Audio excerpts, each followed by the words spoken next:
Railway ട്രാക്കിൽ തീപിടുത്തത്തെ തുടർന്ന് Chennai mail അരമണിക്കൂറോളം പിടിച്ചിട്ടു.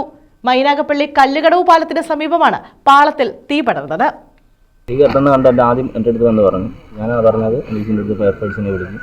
അതിനുശേഷം നമ്മുടെ റെയിൽവേയുടെ ഉദ്യോഗസ്ഥനും ഇവിടെ വന്നത്. അദ്ദേഹം ബക്കറ്റിൽ കുറച്ച് വെള്ളമൊക്കെ കൊണ്ടുവന്ന് വെച്ച് പിന്നീട് ഫയർഫോഴ്സ് വന്ന് എല്ലാം അടച്ചു. ഒരു 1.25 മണിക്കൂറോളം ട്രെയിൻ നിർത്തി കണ്ട് സൈഡിൽ നിന്ന് വണ്ടി പോയപ്പോഴും തീ തെക്ക് സൈഡിലോട്ട് ആളി കത്തിക്കൊണ്ടിരിക്കുകയായിരുന്നു.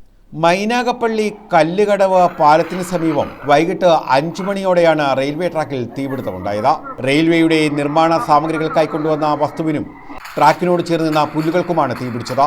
ഇതേ തുടർന്ന് ചെന്നൈ മെയിൽ അരമണിക്കൂറോളം പിടിച്ചിട്ടു. കരുനാഗപ്പള്ളിയിൽ നിന്നും അഗ്നിരക്ഷാസേന എത്തിയാണ് തീ നിയന്ത്രണ വിധേയമാക്കിയത്.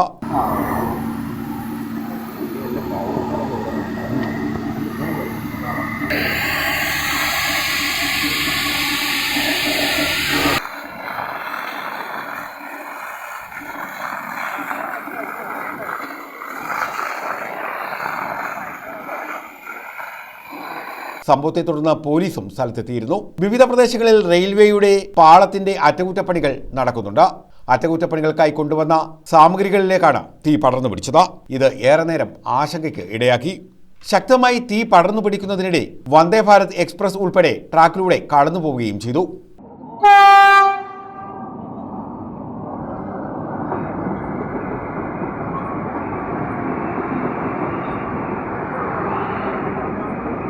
News bureau, Karunagappally.